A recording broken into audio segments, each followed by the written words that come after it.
Welcome back to the Barbell Medicine Podcast, where we bring modern medicine to strength and conditioning and strength and conditioning to modern medicine. I'm your host, Dr. Jordan Feigenbaum. On today's episode, we have a very special guest, Dr. Lauren Colenso-Semple. So after receiving a master's in exercise science and a PhD in muscle physiology and endocrinology, Dr. Colenso-Semple has become an absolute force in the health and wellness space, especially when it comes to women-specific topics.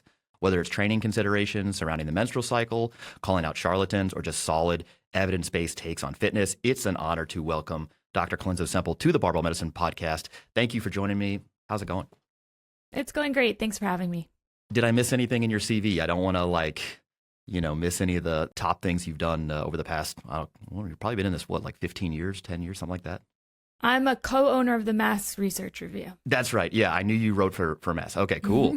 So how did you get into this space? Was it like, okay, I'm into fitness, I'm into science, and then just bringing them together? Or how did you get here? I actually have an undergraduate degree in psychology, and you can't really do much with that except get another degree or get an unrelated job. So I got an unrelated job. And I was always really into fitness. I was actually a runner in my late teens, early 20s, ended up getting a stress fracture and wore the boot. The rehab was terrible. And it really put me off running. And that's when I got into lifting. Okay. So while I was working my corporate job, I started teaching group fitness and just training a few clients on the side just for fun, just because I loved fitness. And I ultimately ended up leaving my real job, developing my own kind of training business in New York City at the time. And I was interested in the science and kind of muscle physiology more specifically because I was trying to get the best results for myself and for my clients at the time. And I hounded Brad Schoenfeld for a while to let me volunteer in his lab because it was convenient. Took the train up from Manhattan. And that was a good sort of foray into what it's like to work in the lab in that kind of applied setting. And I decided ultimately that I wanted to go back to school and moved to Florida, got the master's, and then moved to Canada, got the PhD. Oh, yeah. Okay. So you've been really all over North America just with your education. Yeah. And I think it's valuable that I have the background as a coach because even now, having spent time in labs that are much more, both kind of applied and translational and then much more molecular, I can try to bridge that gap and we can have a conversation about what's scientifically interesting and then how should we actually communicate the important stuff to the general public. Yeah. I get similar. Yeah, I'm sure you get this feedback. I'd be curious on your take. Is people say, "Oh, you went to medical school just to be a coach." And I'm like, "Well, no, that's a separate skill set. The medical training is useful for interpreting public health research, obviously applying that, and then my own specialty and such." And I was a coach before. But yeah, all of the science communication is heavily, pushed in medical training, and so people probably ask you look, you have all these degrees, just so you can coach people. And you're like, I do more than that, I assume.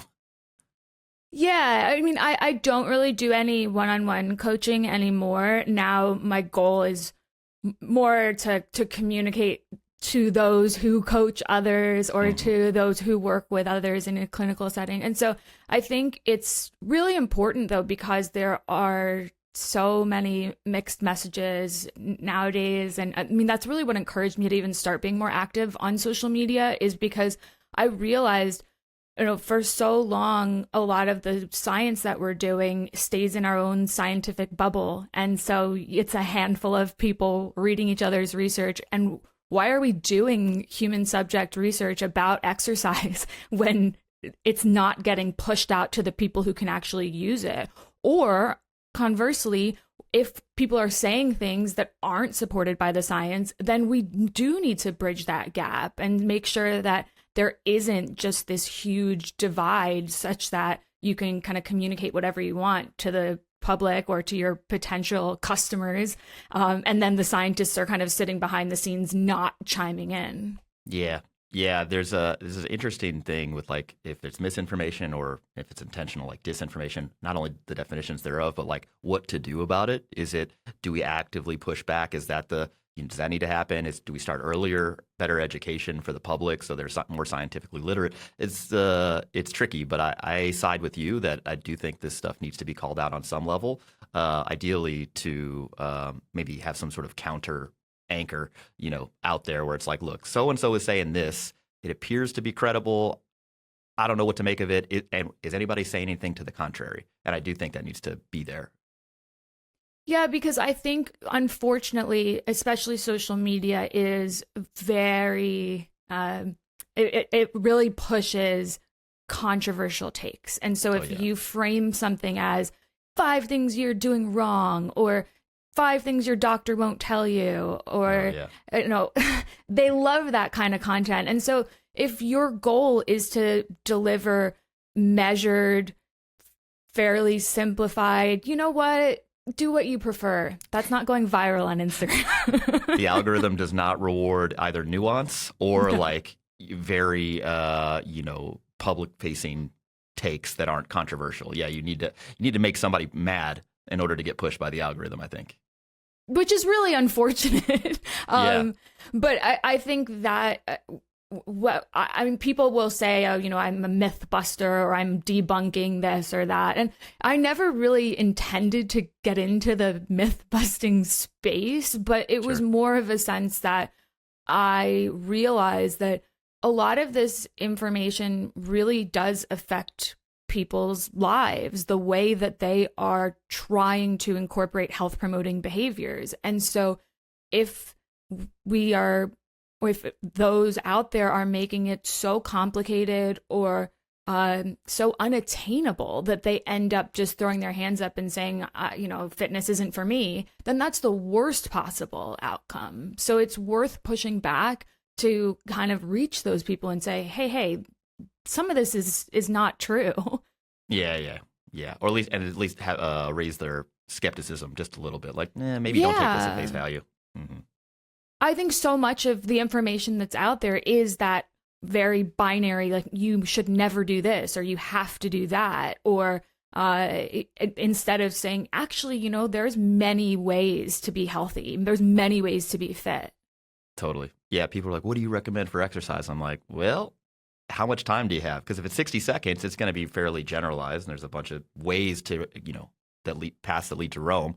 But then I would want to know more about the individual to like tailor that. But sure, yeah, public facing stuff is going to be, broad by definition. And people prefer more concrete, more binary stuff, just generally speaking, which you're well aware of from the comment sections that you've been dragged into, I'm sure. Well, let's get into the first of today's topics, your recent debate on the Docs Who Lift podcast with the Nadolski brothers against Dr. Stacy Sims. I apologize in advance.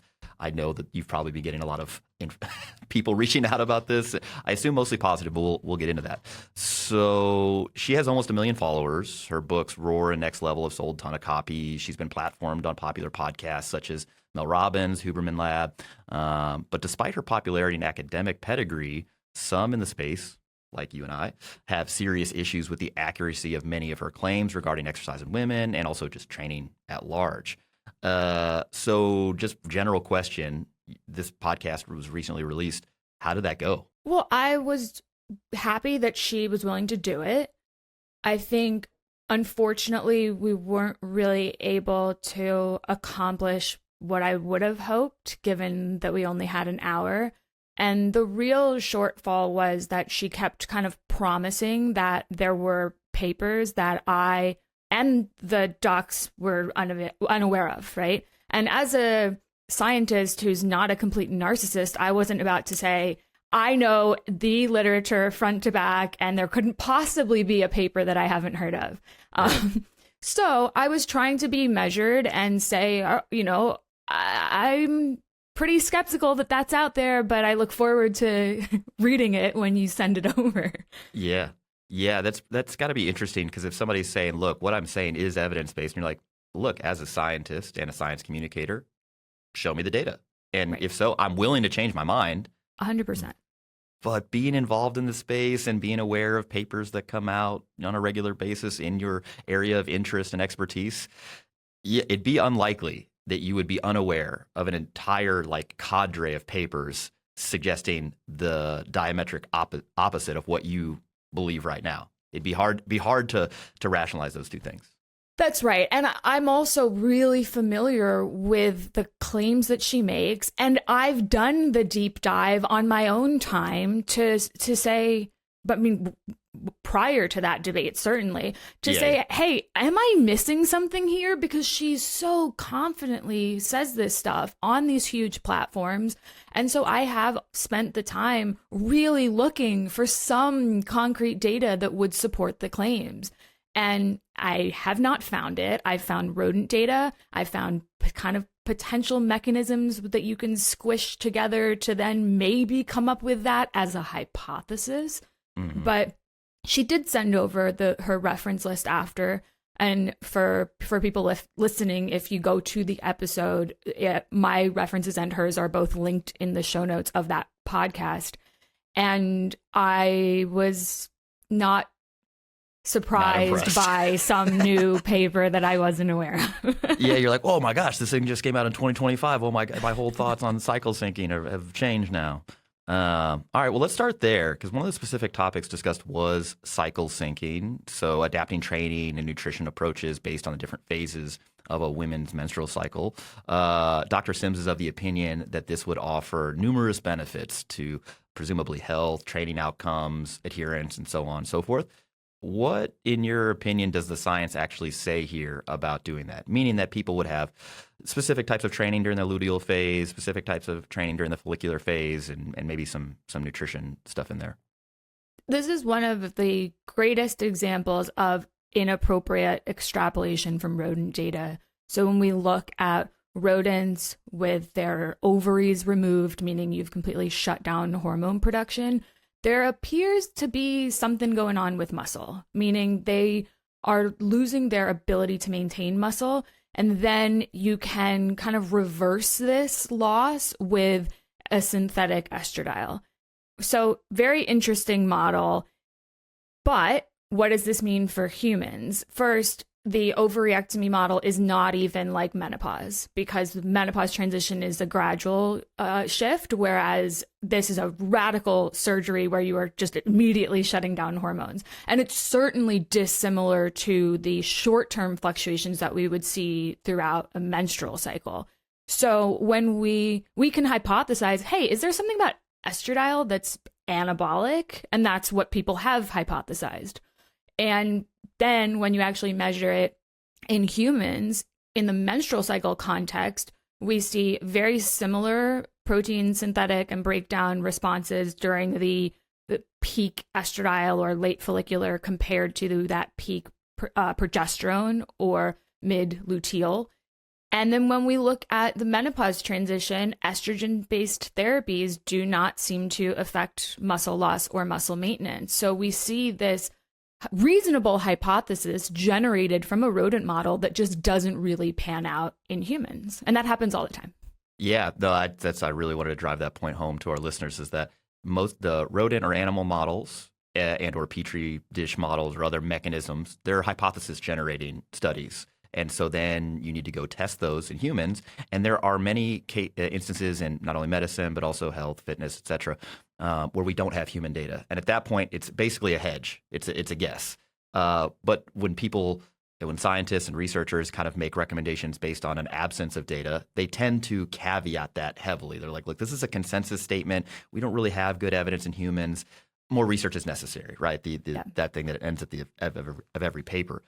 But when there's direct evidence in humans looking at the specific question that rebuts the mechanistic hypothesis that someone's come up with, you either need to reject the hypothesis or modify it in some fashion. It seems like she's not really doing that for unknown reasons. I don't know.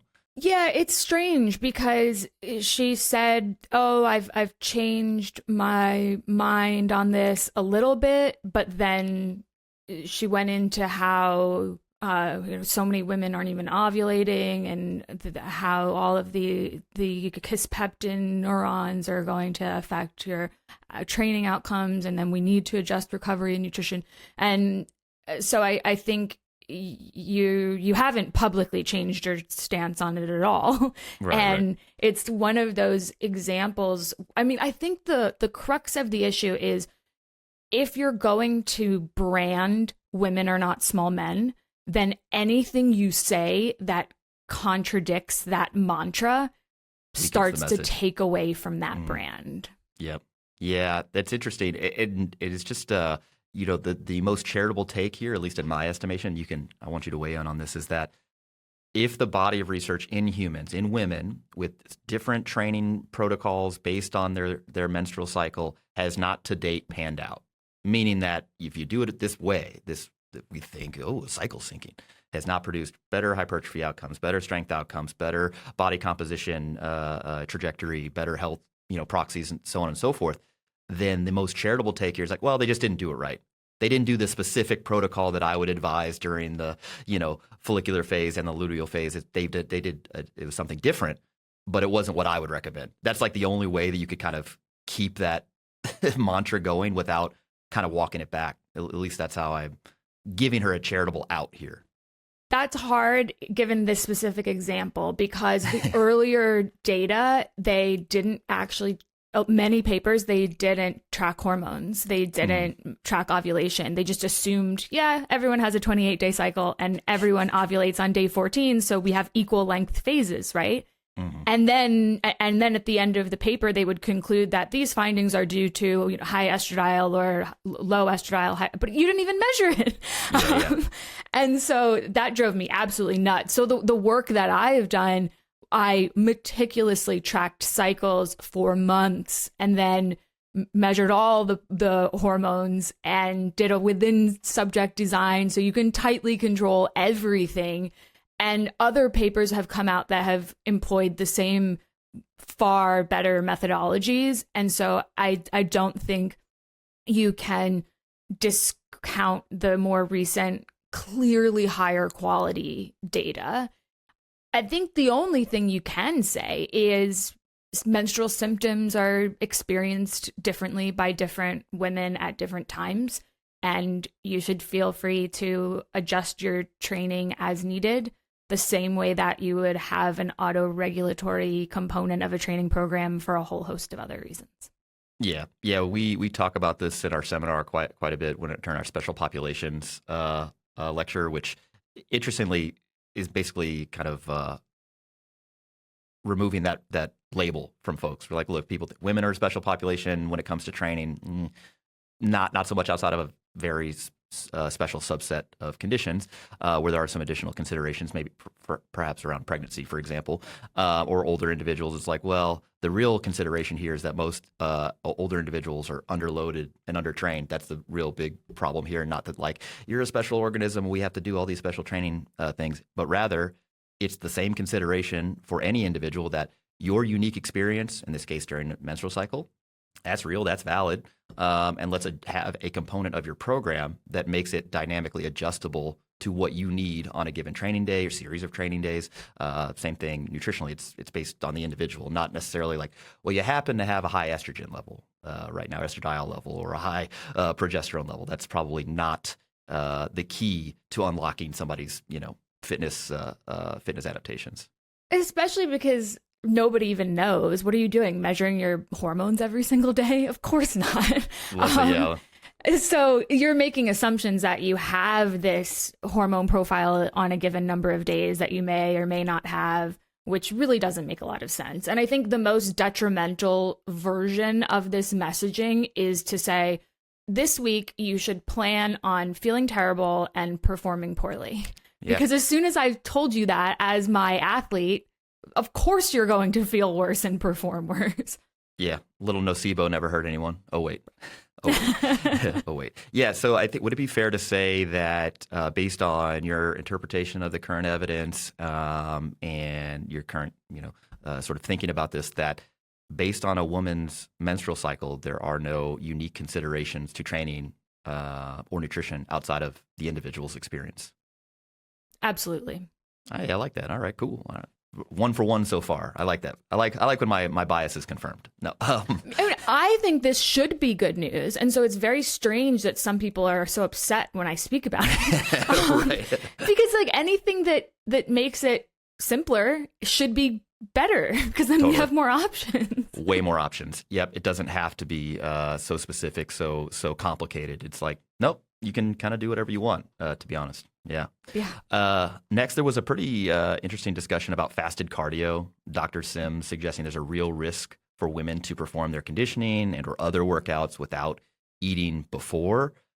What's your take on this? Is this perilous for women? This is a strange one. And again, I went through all of her references, and there's not a single example of people actually performing fasted training on a regular basis and then them gaining more body fat or losing muscle or having some sort of endocrine dysfunction at the end of that training period. Meanwhile, we have 4 studies that I can think of just off the top of my head that have done that and have measured changes in body composition after 6 weeks, 8 weeks, 12 weeks of regular fasted training. And there are no differences in changes in fat mass, changes in lean mass, changes in muscle thickness, even changes in strength performance, which may surprise some people. But really, it comes down to overall calories and protein. And when we wake up in the morning and we go to the gym fasted, it's not like we are running on empty. We still have stored glycogen from yesterday when we had dinner. And so I think this whole message is kind of pushing a narrative that you have no nutrient availability whatsoever. And so you're going to the gym and you're going to immediately lose muscle, and your cortisol is going through the roof.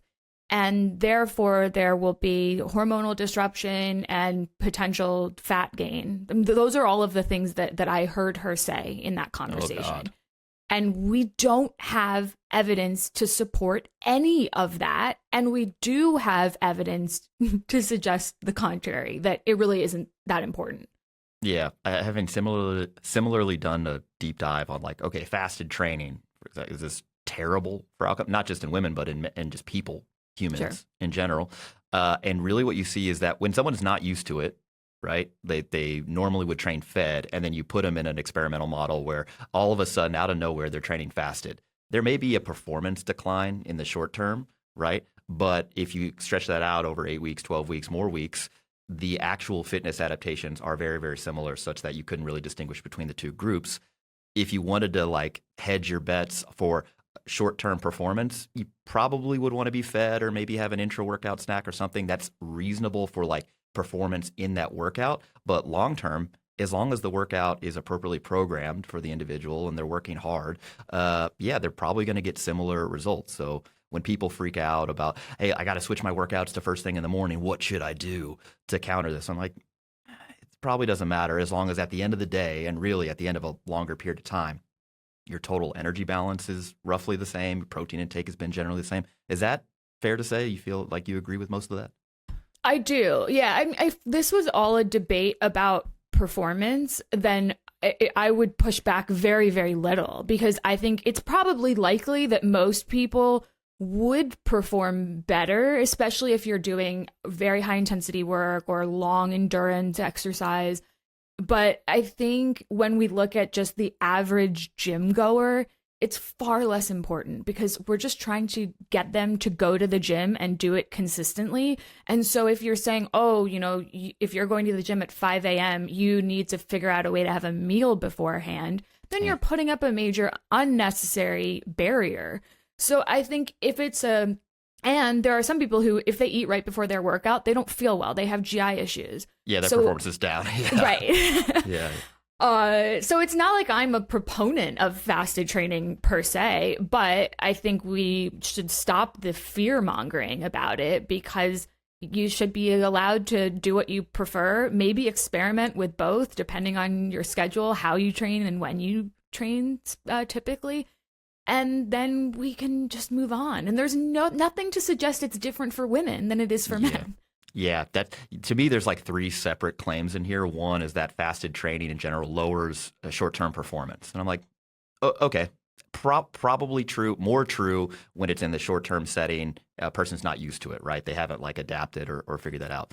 The second claim is that if you do perform your training fasted, something bad is going to happen. You're going to somehow gain fat and not muscle, like whatever, right? Or not gain strength. You're going to have a maladaptive response to exercise. And I'm like, so there's no evidence showing that at all in humans. So you kind of, that's the second claim. And the third claim is that, oh, and by the way, it's much worse for women. And it's like, okay, well, interesting hypothesis.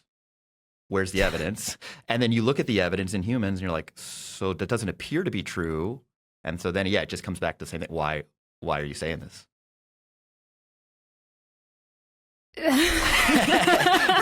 If you guys are watching this on YouTube, it's that was a shoulder shrug emoji. That's what just happened.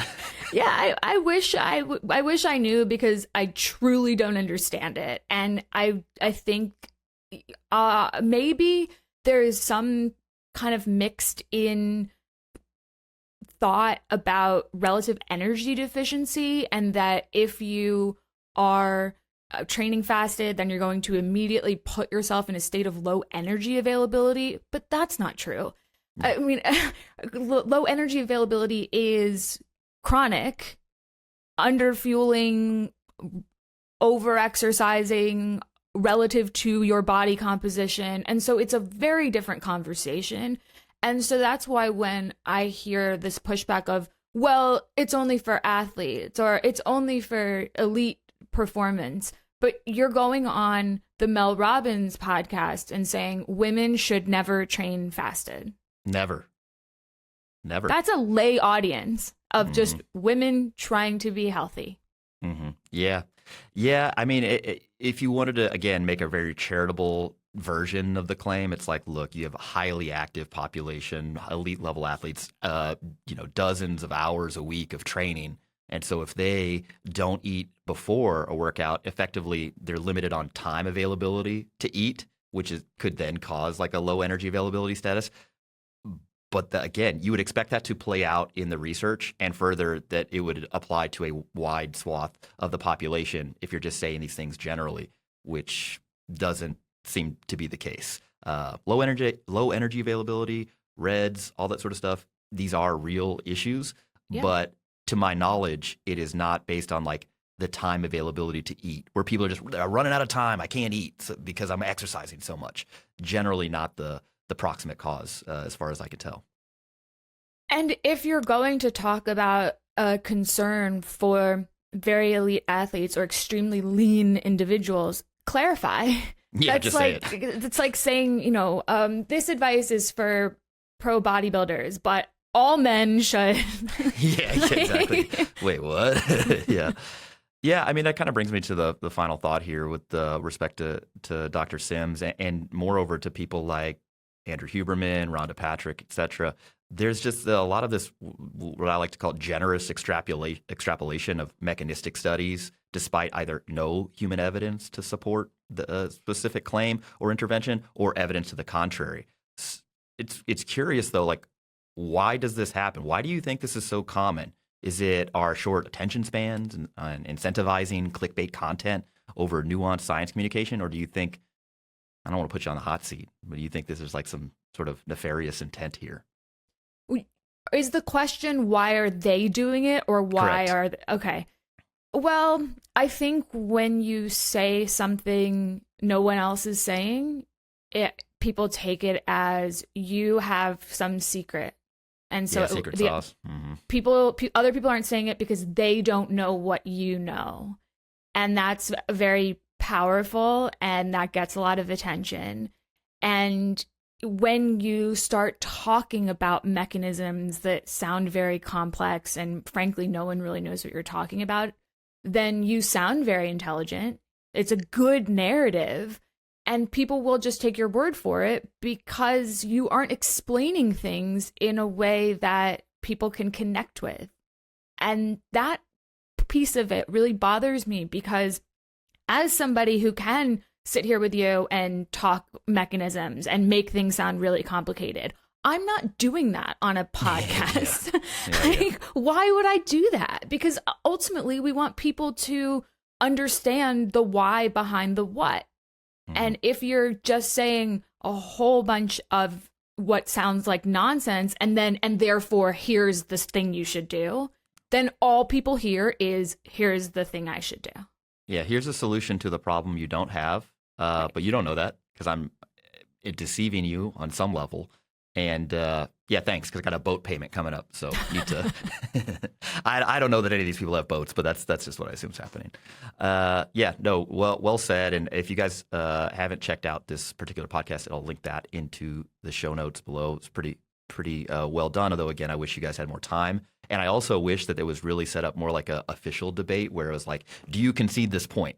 Before moving on, because I think holding somebody's feet to the fire would be, just to me and my nerdy, sensibilities, I would have preferred that. But hard to put somebody on the spot like that. I agree. And I mean, if it were up to me, then there are many other ways that I think we could have done it. But I was going to take the opportunity to do it in any capacity. Yeah. Shout out to her agreeing to it at least, because that was surprising to me. I'm like, oh, me too. This is not going to go well. This is not going to go well for you. at least to people with scientific training, because you just instantly recognize you're like, you're talking about rat data. This person's talking about human data. So levels of evidence, hierarchy of evidence. This is it's not really close. So what do we do? And I don't know if you caught that at one point she said she doesn't like meta-analyses because yeah. I was like, wait, what? Yeah. Like I've literally never heard any scientist or physician or like who what? Yeah. What do you don't like them? I think it's fair to say something like, look, if you combine a bunch of data together, depending on the quality of said data, you can have concerns about how that is sort of, sure, the outcome there or what's being concluded from that. Also, so if it's garbage in, garbage out, sure, that's a reasonable concern. Also, combining a bunch of data tends to prefer the null. Just generally speaking, but that's not a bug. It's more of a feature, because only if the effect or the outcome was very, very strong would it turn up when you combine many, many studies together. Again, assuming that the inclusion criteria and the analysis is done correctly. But yeah, saying that you don't like meta-analysis, to use a term of the youth, is crazy. I don't understand. Yeah, no, I mean, I think you bring up a good point, and it's true that in the exercise science field, there are some people who will do a meta-analysis when it's way too soon to do a meta-analysis. Like, we got 7 papers, everyone calm down. We don't need to be doing a meta-analysis. Yeah, that's well said. So another thing I wanted to talk about is what I somewhat jokingly, but sometimes in a sad way, refer to as the pink tax for women in the fitness industry. Many things are marketed directly to women, such as specific types of exercise like Pilates or walking with weighted vest, testing of various hormone levels, and specific like creatine supplements. You got to take this pink gummy, whatever. Let's talk about a few of these things. So I wanted to start with a topic. I recently published a podcast on walking with the weighted vest. What's your take on this? Because on TikTok, it's all over the place. Oh, you can get more out of your walking. It's basically like resistance training. It's good for bone mineral density, muscle, etc. What's your take on walking with a weighted vest? I think anything that gets you physically active is good, but cool. We'll end the podcast. That's it. But I've spoken out about weighted vests a lot because the people who are promoting them are using science, quote unquote, that doesn't actually support the message they claim it shows. And so goes back to what we were talking about with the fasted training or the cycle syncing. If we're going to say going for 30-minute walks with a weighted vest increases bone mineral density or increases muscle mass or promotes fat loss, we actually need to see that happen over time. Mm-hmm. And the only paper I'm aware of that we have that's remotely similar to that, meaning one group walked on a treadmill with a vest and the other group did not, it was exactly the same. There were no differences in adaptations between groups. And so the studies that people are using instead are studies where a group was wearing a weighted vest, but doing squats and lunges and jumping exercises compared to a group of people who were doing nothing. And what that tells us is that exercise is better than no exercise. Totally. Yeah. I mean, there's also studies, and I'm sure you've seen these, where people are wearing weighted vests for 8 hours, 10 hours. They're supposed to wear them all day just to see, like, oh, what would happen? Is this a viable way to get people to either lose weight or better maintain weight or have more bone mineral density, more muscle mass, whatever? And then relatively long-term data on this that shows, again, no significant difference. And that's statistically significant difference, which is much smaller, generally speaking, than a clinically significant difference. And so I'm open to the idea that weighted vests might be a way to level up a person's workout, or at least improve their fitness adaptations. I just want to see data to support that. But to my mind, and you can comment on this, the biggest issue with the weighted vest as far as it supercharging somebody's, results from a given amount of exercise. So let's just say both groups are going to exercise, but one person's with the weighted vest, one person's not. And we're talking about conditioning in this particular case. The issue really is that if the weighted vest is heavy enough, most people are going to move more slowly and do it for a shorter duration. So at the end of the day, if we're just talking about energy utilization, it tends to be not that much different for a pretty significant weight. And then even if they did the same amount, you're looking at outcomes and you're like, why is this not different? You're like, oh, well, instead of rejecting that the weighted vest is some unique way to increase the adaptation from your workout, you should revise your hypothesis and say, maybe it's not heavy enough. Maybe it's something else is going on. At least that's my understanding right now. Well, I think it can be viable for squats, lunges, resistance training. Maybe if you a have way to add load. Grip issues and you want to work out at home, you don't have dumbbells. Maybe that there's a use case there. Sure. But often what I hear people say is, well, it's getting my heart rate up. Or, okay, well, why do you want to get your heart rate up? Why are we tracking heart rate? What's your goal for which heart rate tracking is meaningful? Because a lot of people are just tracking these things to track them. And when, let's say you're training for a marathon, then sure, I understand we want to train in these different heart rate zones, and hopefully that will be the optimal method for improving your endurance running performance. We're going to do a lot of the zone 2, and then we're going to throw in some sprint intervals, and maybe we should track your heart rate for that. But to just say I'm my heart rate is higher with a vest than it is without a vest, well, you could also walk up a hill. You could also walk faster. Sure. You could also use cocaine. You could also be scared. You could also have some sort of arrhythmia. There's a lot of ways to get your heart rate up. And the way it's not like a carte blanche good thing. No. It matters why your heart rate is elevated, and then what's the purpose, as you mentioned. That's your heart rate's higher, but is it because you're requiring your muscles to produce more force? And if that's the case, does it actually signal the adaptations that you want?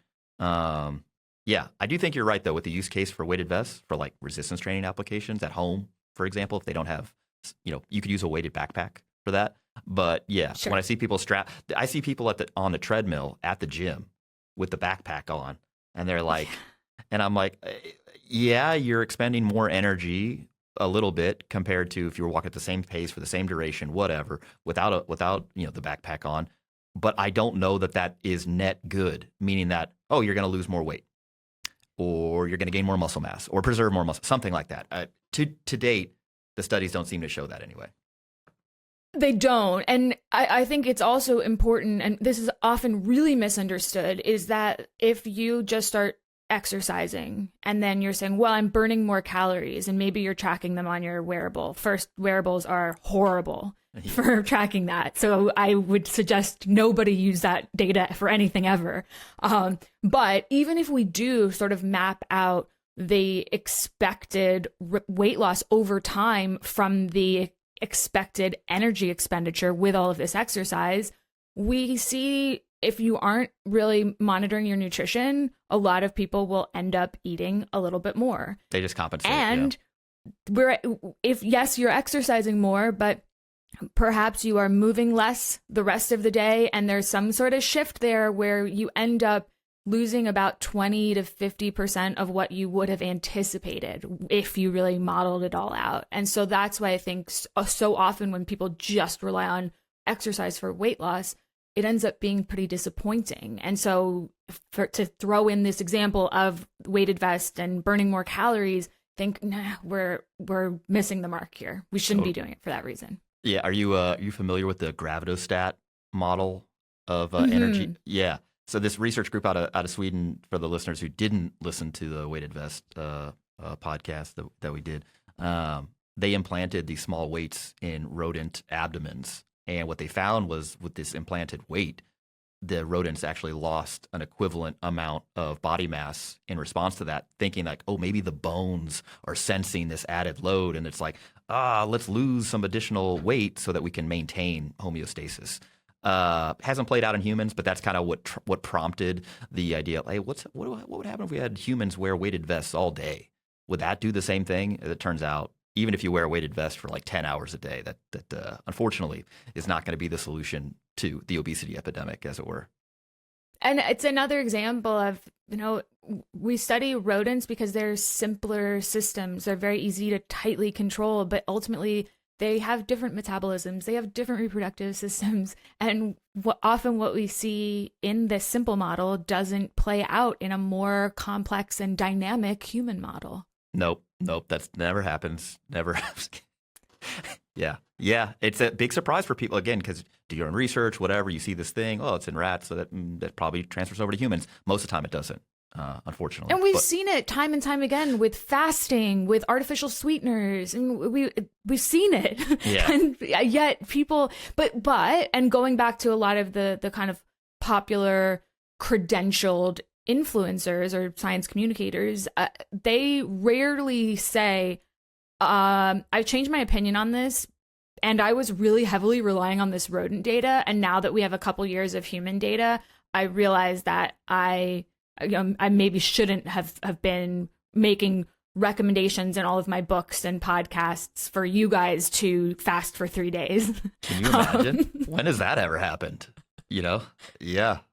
Well, you know what? It'd be funny, interestingly, if someone did that, right? They'd be like, and I wrote a new book about it.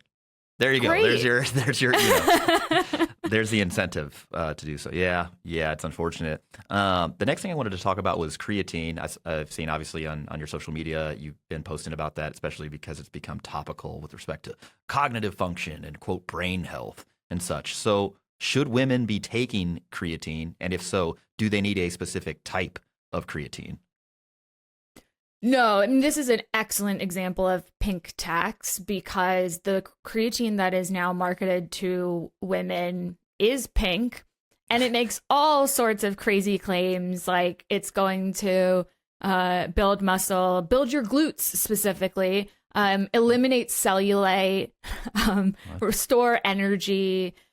I mean, it's so sad. And it's also twice the price, sometimes 3 times the price than if you just get the tried and true creatine monohydrate from wherever, which we know works. And everything that's more expensive isn't better. It just isn't. It's just more expensive. Yep. Yeah. And so it's cool, I guess, that people are paying attention to creatine, but creatine has been around forever. Creatine is not new. And so the way that it's being kind of repackaged and marketed specifically to women is part of this wave of push to especially perimenopausal women that is extremely supplement focused and hormone focused, and really neglects to mention the really important basics like lifting weights, like regular physical activity, like a nutritious diet.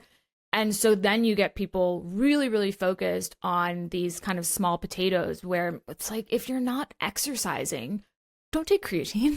Yeah. I mean, you can. It's just probably not going to do anything, Right. Like, yeah. And even if you are exercising, what it will do is minimal. You probably won't even notice that you're taking it. So, it's so weird. I feel like sometimes I'm like the killer of joy, because people are like, I'm going to take creatine. And I'm like, great. Probably had a modest effect, but generally safe. Here's the dosing. Go forth and prosper, And they're like, what do you mean modest improvements? I'm like, well, it's not going to change your life. Like a little bit of strength, a little bit of maybe extra hypertrophy at the end of a long training term, some other benefits. But they're like, yeah, what about like brain health? It's good for my brain, right? I've been reading all about this that, can improve cognitive performance after sleep deprivation and this, that, and the other. I'm like, Well, maybe, but the outcomes that have been measured, and the changes in from placebo compared to the intervention arm are not like earth shattering. But people see these reports, the studies, and look, it's published in these journals that are, to their mind, highly reputable and such. And they're like, I got to take this for brain health. I'm like, I don't know that creatine's a nootropic it's so far. Yeah, and I think we need to acknowledge that the populations in which this has been studied are at some sort of deficit. And so we're talking about Alzheimer's patients, or as you said, 24-hour, 48-hour sleep deprivation, or clinical depression in combination with an SSRI. And so this isn't like healthy people getting some brain boost. Yeah, exactly. The way that it's like, oh yeah, I'm gonna grab my cup of coffee and then I'm gonna feel more awake. It's not that. No. And importantly, these studies that are using really high doses, people need to be aware that a lot of people experience GI issues when they start taking 10, 20 grams of creatine per day. So yeah. I don't think we're there yet to be recommending it to the masses. This is kind of an aside, but like invariably, and I'm sure if you've ever done some sort of talk on creatine, you publicly facing, you're like, look, it's one of the most studied supplements that we have, if not the most studied supplement, which that happens to be true. But there are still gaps in our knowledge there. Like, for example, if you wanted to feel confident in, well, how many people are responders to creatine with respect to like musculoskeletal outcomes, or in this case, cognitive outcomes, you don't really have great data on like who's a non-responder, who's a responder, or whatever, and like how are we ascertaining that? There's some evidence there. It's not zero evidence, but it's not like as much evidence as we have on strength performance, for example. And so if you really wanted to feel confident, I'm going to give 1,000 people creatine, and a third are going to be responders, and a third are going to be pseudo-responders, and a third are going to be non-responders. It's like, that's based off a trial on 7 people. So we should temper that. Doesn't mean you can't take it, but like there are some gaps in our knowledge base here. Yeah, I mean, what hasn't been done and done well is to say, okay, coming in at baseline, what are your actual creatine stores, either in muscle or brain? And then once we start supplementing and that is saturated, your proverbial cup is full, then what did it take to get you from baseline to there? And what are the performance effects, if any? Yeah, we see the same thing in vitamin D research. It's like, okay, we need to measure the vitamin D levels prior to intervention.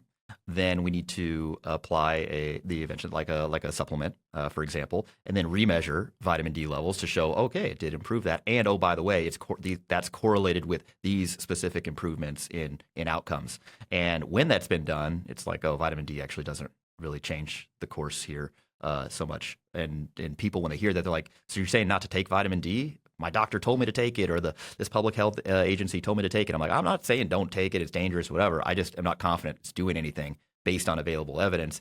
And I suspect that these individuals recommending it, if they were aware of the evidence, they'd probably concede that they're like, this is mostly a hedge because we see abnormal value, we want to treat the value, but we don't really know if it works. That'd be the honest take, I think.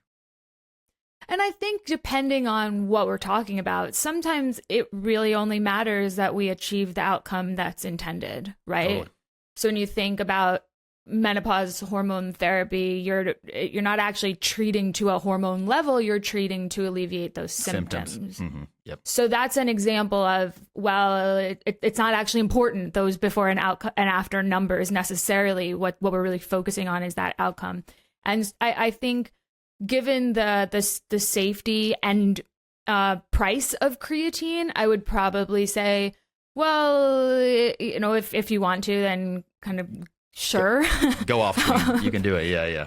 But I think it also comes back to your kind of personal feelings on supplements in general. And are you somebody who is just going to take it because why not?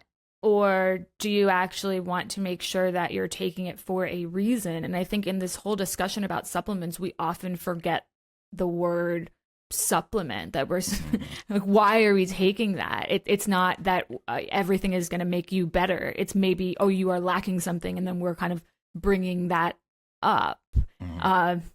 And I think that gets lost because people are just obsessed with wanting to take supplements. Totally. Yeah. Huge industry, as it turns out. The next exercise trend, again, as the youth would say, is Pilates. And again, I did a podcast on this as well, and I saw that you had some content on this too. So this isn't the shit on Pilates section, but like if the shoe fits, we'll wear it. Are Pilates really sufficient for resistance training in women? I think it's not just Pilates, it's a whole host of exercise programs that have been marketed to women for a very long time. So it's the bar classes, it's the spin classes holding the dumbbells where you're supposedly like, intermittently doing some upper body work, Pilates and yoga. And I think just the theme is women have been marketed ineffective exercise programs for as long as I can remember. It's just the flavor of that changes every few years. Pilates is fine. Again, all physical activity is good. If you love it, do it.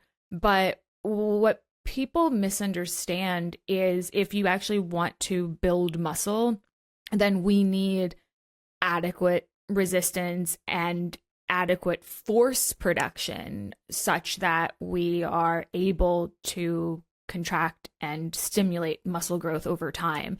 And when we are in this sort of unstable position, that inevitably compromises the force we are able to produce against a given load. So even if you're doing something like a reformer Pilates and you have a weight attached to your ankle or a weight attached to your wrist, you're in that unstable position. And it's the same reason why unstable surface training, like standing on a BOSU or doing a chest press on a stability ball, isn't as effective as the traditional resistance training. And it's also much more difficult to progress over time because even something like a reformer isn't going to have the resistance options. And often these exercises aren't set up in a way where progressive overload is really the way, the method, part of the method. Yeah, I think also people conflate if something is hard, it's going to be useful, like proportional 100%. To the difficulty, right? The harder it is, the better it is for me. There's maybe some kernel of truth to that. Like you do have to work adequately hard during exercise to get the most out of your training. But just because something is, quote, harder doesn't make it better. We don't need more difficulty. We just need more better as far as it being appropriately programmed to the individual. Yeah, I mean, I think a great example of that is if I were to hold a 1 pound dumbbell and bring my arm out to the side and just hold my arm up straight out like this in a sort of lateral raise position, my shoulder is going to start to burn. But am I building muscle mass in my shoulder by just holding it here? Not effectively. No. Yeah, maybe strength endurance, in that particular position, being specific, but it's like, that's what you want? Like I could imagine if there's a sport where that's involved, if you're a strongman competitor, maybe doing that, for the Iron Cross or whatever the event is, it might be specific to your sport, but like it's hard. It just doesn't mean that it's actually useful for what you're wanting to get out of exercise. And I think that goes back to what we were discussing before with the vests. It's what is the goal here? What are we measuring and what are we programming? What are we implementing? And the problem is that the way a lot of these classes and methods are marketed, it's, oh, you're going to get ripped abs in 12 weeks, or you're going to have these long, lean lines. You're going to look like a ballerina. It's all these promises about dramatic changes in body composition. And you aren't getting those with a group fitness class. You're just not. And so it's really, that's the mismatch between what people are expecting to get out of it and then what they're actually getting out of it when there is a more effective option out there. Yeah. No hate comms against Pilates. Like, again, as you mentioned, any exercise is good. 10 out of 10 would recommend. But I would recommend that to be like an adjunctive sort of exercise modality to traditional resistance training and obviously some conditioning as well. Do it all. Sure. But yeah, probably not going to get there with just Pilates. Okay. So this is maybe the one, I don't know what the women's fitness market is, but I'm sure it's in the billions of dollars. Why do you think that women are such common targets or like even unfortunately victims of all of this messaging and direct marketing? Like as a woman, you need to do this, or this is geared directly towards you. Why does that happen? I think women are constantly, I think people, but women are looking for that next thing.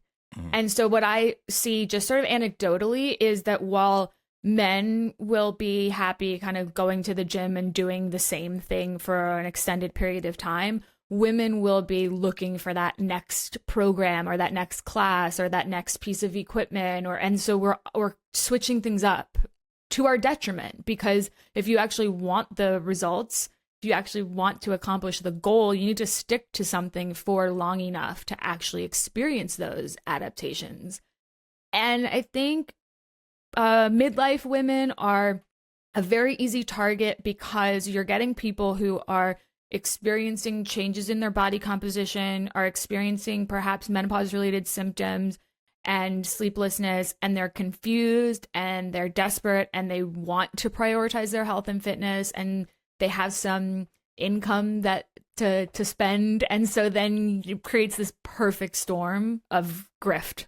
Yeah, no, that's well said. I am in agreement, especially because, you know, when you look at the fitness landscape at large, predominantly men. There's a lot of, quote, subject matter experts, even if they're not real experts, that are male and are talking predominantly to male-centric audiences. You know, think about the competitive powerlifter, competitive bodybuilder space that, and the spaces adjacent to those, mostly dudes, right? And that market is saturated with other dudes trying to say, hey, look, do this method, do this thing. Women are, in my estimation, a more like vulnerable or ripe like market because there's not as many subject matter experts, particularly legitimate experts, generally underserved with respect to the actual research in women. You know, there's less of them actually being physically active also. And so, yeah, between that and then like experiencing these actual changes that happen in their life, yeah, you're right, it's a perfect storm. And so they're like more apt to accept the stuff that's being marketed to them directly, even if it's not great. I think the other issue is that so many women grew up in this sort of era of prioritizing thinness. And so it's very, very difficult to sit down with someone and say, you know what, let's just maintain your weight and really focus on crushing it in the gym and building some muscle. And then we'll worry about fat loss in 6 months. Yeah. That's a hard sell. Try telling that. I was going to say, I was like, man, you trying to go bankrupt? What are you doing? Yeah. But what it means is that people say, I want to prioritize my bone health and my muscle health and my longevity, but they're really saying, I want to lose 20 pounds. Mm-hmm. And these are divergent goals. And so it's very, very tough because you end up kind of spinning your wheels. You say you want this, but you're not actually doing everything you can in order to optimize your progress towards those goals because you keep coming back to the number on the scale. Yeah. Yeah. Social pressures, the current cultural climate, all sorts of stuff. I mean, obviously this changes over time, but yeah, it is a tough road to navigate, especially for someone who's not already a fitness expert. How do you discern fiction from fact? How do you, make sure that you're getting the most out of your efforts? It can be challenging, especially, again, like I said, if you're not already well-versed in this sort of stuff.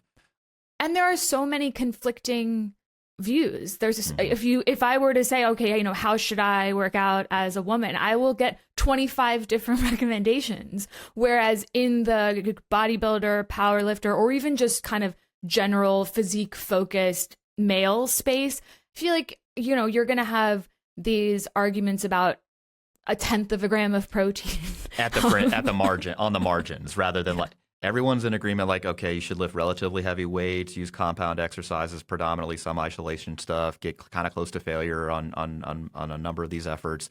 Try to progressively load that over time as your fitness improves.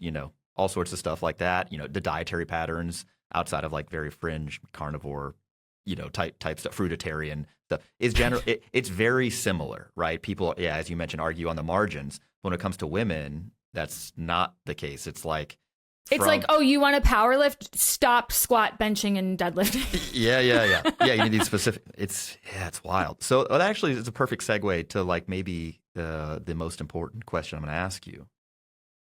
What women-specific considerations for exercise and nutrition are actually legit, if any? Controversial opinion. there aren't any. Hot take. We need to be and understand that when I got into this space, I wanted to know these sex differences. But I'm a woman. I would be doing the things if they were out there. And I would be telling all the other women to do that too. So it's not that I'm being contrarian for the sake of it. What we see is, yes, in the mid 2000s, there was a really big gap with a lot of this stuff when it comes to male and female focused data. But we have come quite a long way since then. And we now have examples of a lot of studies that were originally conducted in men and have now been conducted in women. And when we think about some of these questions about muscle growth or programming variables like rep ranges or so questions like changing your body composition and fat loss and these outcomes that people really care about, what we see is when these studies are replicated, there aren't differences. What works for men works for women. Now, what works for you as an individual might be different than works for another individual, but that is not based on your biological sex. It's based on a whole host of other factors, some of which we might not be able to identify. I think there are plenty from a scientific perspective about, inter-individual differences that we don't fully understand. But from a practical perspective, it really needs to come down to you. What are your goals? What is your background? What is your training history? What are your health and injury considerations? What are your preferences? What equipment do you have access to? And then we kind of go down the line, and nowhere on that sort of initial questionnaire would I say, and should we give you the program for men or the program for women?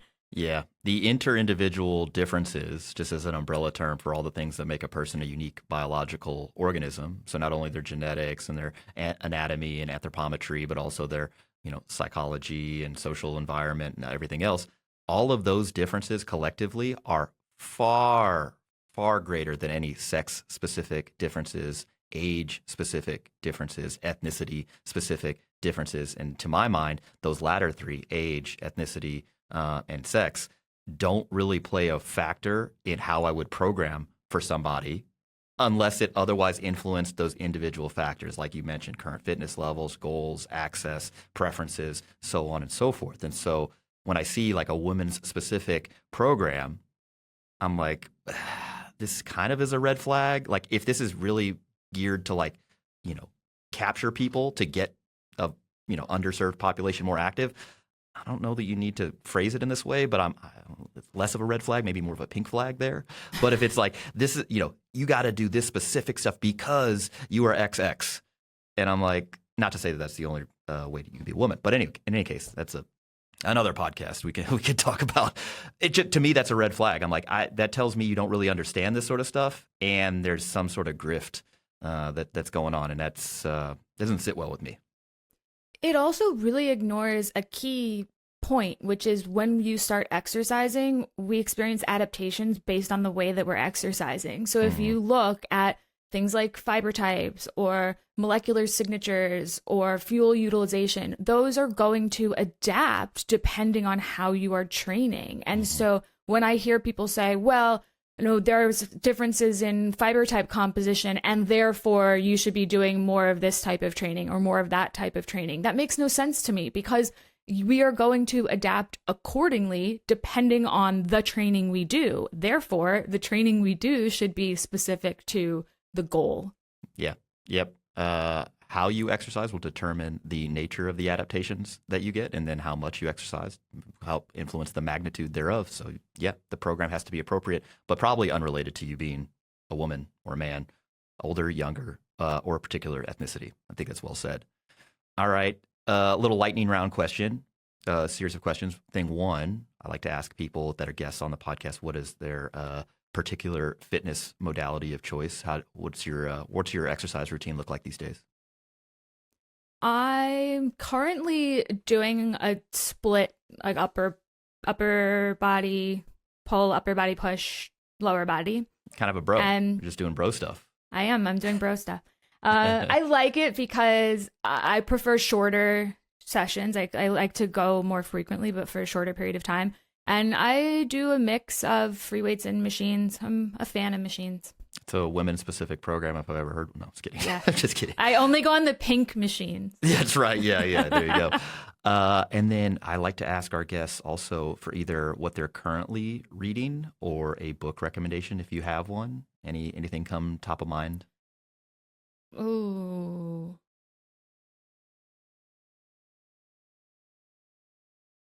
I'm currently reading so many papers that I haven't read a book in a very long time. That's fair. So I'm embarrassed. I will interject and make a recommendation then in place. Herman Ponzer's new book, Adaptability, is very, very good. Unless you just want to read all the papers that Dr. Lauren Colenso-Semple linked in her debate with Stacy Sims, and you can read those because those are listed in that podcast show notes. Either way. Interestingly. Yeah, that's right. And then last question here is if you get to put a message out to the Barbell Medicine listenership who may be unfamiliar with you or kind of your ethos or whatever, what's one thing that you'd like to communicate to everyone listening to this episode? If somebody tells you there's only one way to accomplish your health and fitness goals, they don't understand exercise-induced adaptations and they don't understand people. Ooh, I like that. Man, we got so many sound bites here. This is great. The algorithm's going to love this. Last but not least, where can people find you? I'm going to link all of this in the show notes, but this is the time where you're at on social media platforms and otherwise. I'm active on Instagram, Dr. Lauren CS1. I'm the co-owner, along with Eric Trexler, Eric Helms, and Mike Zordos, of the Mass Research Review. So if you're interested in long-form breakdowns of the latest fitness-related research that kind of bridges the gap from research to practice, then you can check that out, Mass Research Review. And I also have a podcast with my friend Eric Trexler. It's called Front Page Fitness, and it's very light. We look at the latest sort of absurd headlines related to health and fitness, and we laugh about it, and we give you a little bit of information along the way. I love that. All of those things are going to be linked in the show notes below. Thank you guys for tuning in. Special shout out to Dr. Lauren Colenso-Semple for joining us on the Barbell Medicine Podcast. Before you guys go anywhere, please leave us a 5-star rating and a review. It really helps drive traffic to our podcast so we can keep bringing you all the latest nuance in health and fitness. From everyone here at Barbell Medicine, I'm Dr. Jordan Feigenbaum. We'll catch you next week and every week right here on the Barbell Medicine Podcast.